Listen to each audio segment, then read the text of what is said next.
Ito yung pag-operate po ng sewing machine po. Napaka-basic po. Unang-una po, ito po yung selector stitches po. Dito po kayo magsiselect. Round clock po yan, kahit anong ikot po. Dito po lalabas sa screen na po ito. Ayan.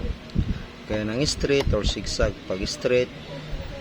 Tapos ito naman po yung adjustable po ng speed, yung bagal o yung bilis niya po. Dito po kayo. Pagpapunta po sa left side, pabagal po siya. Pagpapunta sa right side, pabilis naman po siya. Then ito naman po yung start. Tapos ito po yung reverse pag gusto niyo pong i-lock. Ngayon, pag i-off niyo po siya, pag gusto niyo pong i-off, pindutin niyo na lang po yan. Yan. Yan po yung reverse, yan po yung tie niya. Kung gusto niyo pong mas mabilis po yung takbo niya po, pwede niyo pong isagad po yung speed. Nasa inyo po, pwedeng middle, nasa inyo na kung gaano kabilis po yung gusto niyo. Isagad natin. Napaka-basic niya pong gamitin. Ang pinaka-importante pong pag-aaralan niyo lang po rito, paglagay po ng sinulid. Dahil sa operating po ay napakadali lang po. Yan po yung tahi niya po, napakaganda. Pero kung gusto niyo po, kung sakali po, may tinatay po kayo, tapos maluwag yung ilalim niya po, maluwag, dito po yung adjustable po ng tension. Ang tension po, yan po yung nag-iigpit po ng sinulid po sa ilalim at saka sa ibabaw po. Pagpataas po yung number nyo, po rito sa tension, paigpit po, umigpit po yung sinulid niya po. Pagpababa naman po yung number nyo po, paluwag naman po yung sinulid nyo po. Depende po sa tela na tinatahin nyo po, kaya paiba-iba po yung tension po. Kaya nasabi ko, pagpababa yung number nyo, pa-low, paluwag po yung sinulid niya po sa ilalim, paluwag po siya. Pagpataas naman yung number or pa-high yung number po, paigpit po yung sinulid po sa ilalim po. Yan po yung nagpapantay po sa tahi po sa ibabaw at saka sa ilalim po.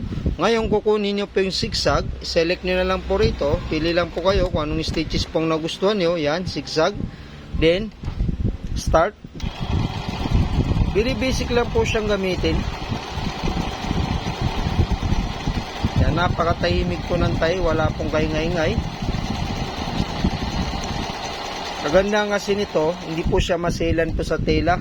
Pwede po sa samaong or sa mga maninipis po na tela. Yan po. Yan, ilalim.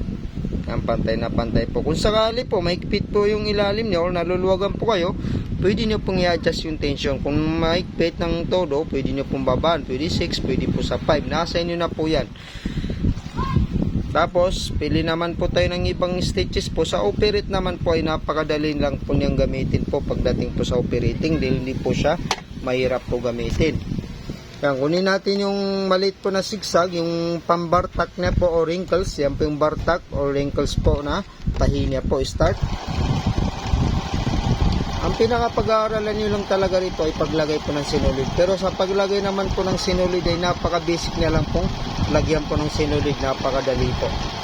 Papa-business nyo man po gagamitin or pang personal na gamit po, pwede po. Mapamaong, maninipis or mga leader po, mga wallet, seat cover, yan, sinturon, pwede po siya. Bali sa karayom din po kayo mag-adjust po. May mga sizing din po yung karayom po natin ha. Yan yung wrinkles na po, yung maliit na zigzag po.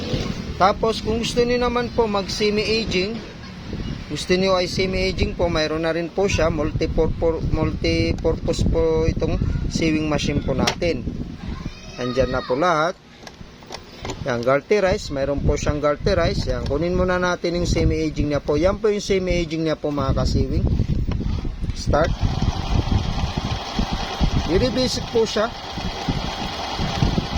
Tahimik na tahimik po yung tayo, wala pong kaingay-ingay.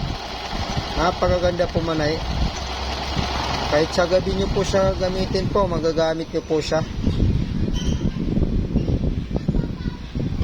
Garterize. Hindi lang po isa pong stitches niya po, marami po kayong choices po na stitches. Dito nyo lang po isi-select. Yan, gaya ng garterize. Yan po yung garterize po. Pag mag-garterize po kayo, button holder, mayroon na rin po siyang pang button holder po.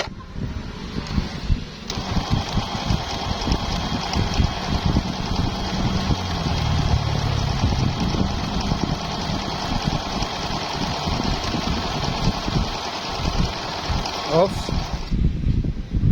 Napaka basic po.